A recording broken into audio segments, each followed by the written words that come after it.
보시는 것처럼 아이유와 변우석이 결국 사과했거든요. 하지만 이 사과는 시작에 불과한데요. 대군 부인이라는 리얼리티 프로그램이 일으킨 후폭풍은 방송계 전체를 흔들고 있어요. 시청률 10.7%를 기록한 KBS 예능에서 벌어진 갈등 장면은 SNS에서 24시간 동안 38만 건 이상 언급되며 실시간 검색어 1위에 올랐고, 제작진은 추가 해명 보도자료를 급히 배포했죠. 오늘 영상에서는 이 사태의 정확한 시간선, 시청자들의 분노 이유, 그리고 방송 윤리의 경계가 어디까지 허용되는지까지 모두 파헤쳐 드릴게요. 끝까지 보시면 연예인 이미지 관리와 방송사 책임의 균형을 어떻게 봐야 할지 명확히 아실 수 있을 거예요. 이 사건의 핵심은 5월 15일 방송된 대군 부인 7회에서 시작됐어요. 아이유와 변우석이 공동 주방을 사용하던 중 식기 정리 문제로 말싸움이 벌어졌고, 이 장면이 그대로 방송에 나갔죠. 하지만 중요한 건 방송 이후예요.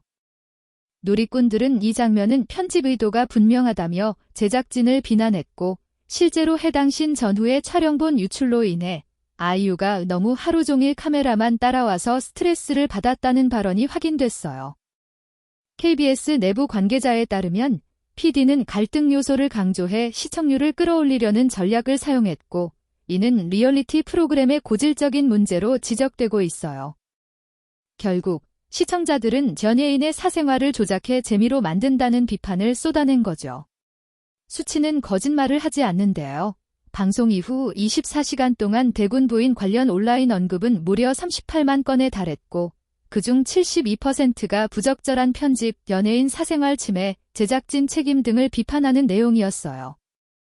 특히 청와대 국민청원 게시판에는 KBS 대군 부인 제작 중단 및 제재 요청이라는 청원이 올라와 12만 명 이상이 서명했고, 이는 최근 3개월 사이 예능 프로그램 관련 청원 중 가장 빠르게 모인 숫자예요. 반면 시청률은 10.7%로 전주 대비 2.1%포인트 상승했죠.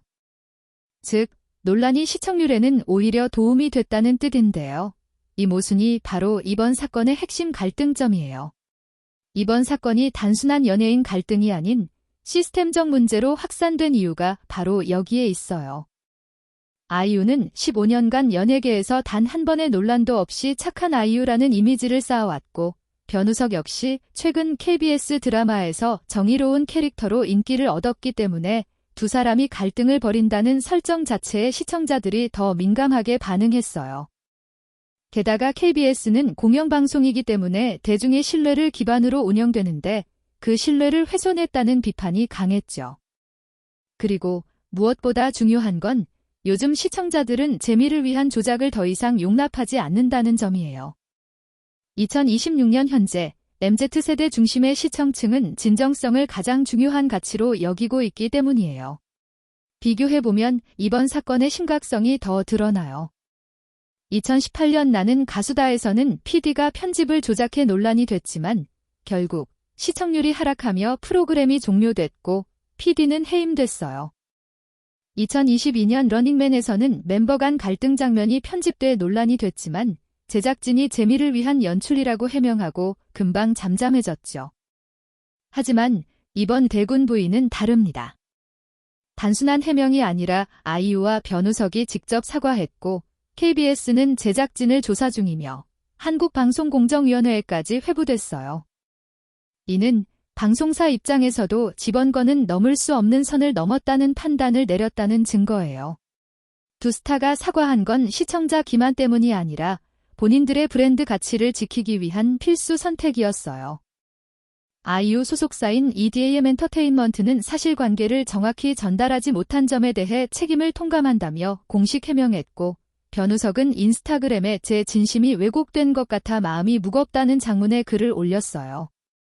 특히 아이유는 광고 계약이 28건에 달하는데 그중 5건은 건강기능식품과 은행 광고라서 신뢰도가 핵심인 계약이에요. 만약 논란이 장기화됐다면 계약 해지 위험도 있었고, 실제로 일부 브랜드는 모니터링 중이라는 입장을 밝히기도 했어요. 결국 사과는 단순한 미안함이 아니라 비즈니스 리스크를 줄이기 위한 전략이었던 거죠.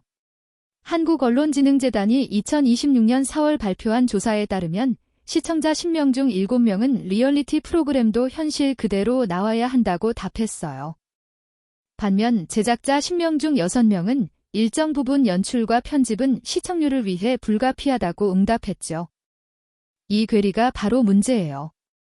특히 공영방송 KBS에 대한 신뢰도는 43점으로 지상파 3사 중 가장 낮은 수치를 기록했고, 이는 대군 부인 사태 이전부터 누적된 문제였다는 점이 중요해요. 더 큰 문제는 현재 방송통신심의위원회가 리얼리티 프로그램 편집 가이드라인을 명확히 규정하지 않고 있다는 점이에요.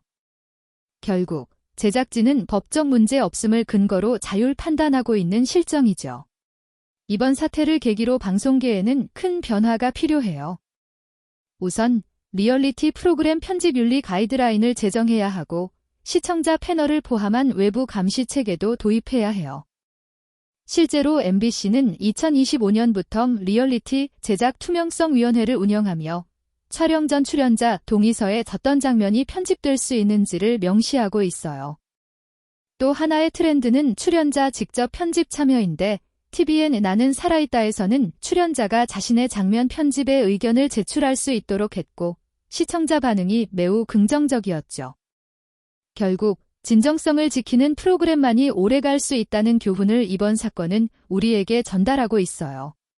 이지영 연구원의 말처럼 리얼리티 프로그램의 본질은 재미보다 진실에 있어요. 시청자들은 더 이상 짜여진 재미를 원하지 않아요. 오히려 완벽하지 않은 모습을 솔직하게 보여주는 프로그램에 더 공감하고 지지하죠. 대군 부인의 실패는 단순한 편집 논란이 아니라 방송사가 시청자를 수동적 소비자로 보는 시각의 한계를 드러낸 사건이에요. 앞으로는 출연자와 시청자 모두를 존중하는 제작 문화가 자리 잡아야 해요. 정리하면 대군 부인 논란은 단순한 연예인 갈등이 아니라 방송 윤리와 시청자 신뢰의 문제였고 결국 아이유와 변우석의 사과보다 제작진과 방송사의 책임이 더 커요. 앞으로는 투명한 편집 기준과 외부 감시 체계가 필수적이며 시청자의 목소리가 방송을 바꿀 수 있다는 걸 이번 사건이 증명했죠.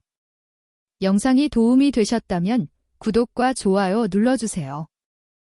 여러분의 반응이 더 나은 방송을 만듭니다. 궁금한 점은 댓글로 남겨주세요. 다음 영상에서는 리얼리티 프로그램 속 연출 장면을 어떻게 구분할 수 있을까에 대해 알려드릴게요. 알림 설정 부탁드려요. 그럼 다음 영상에서 뵙겠어요.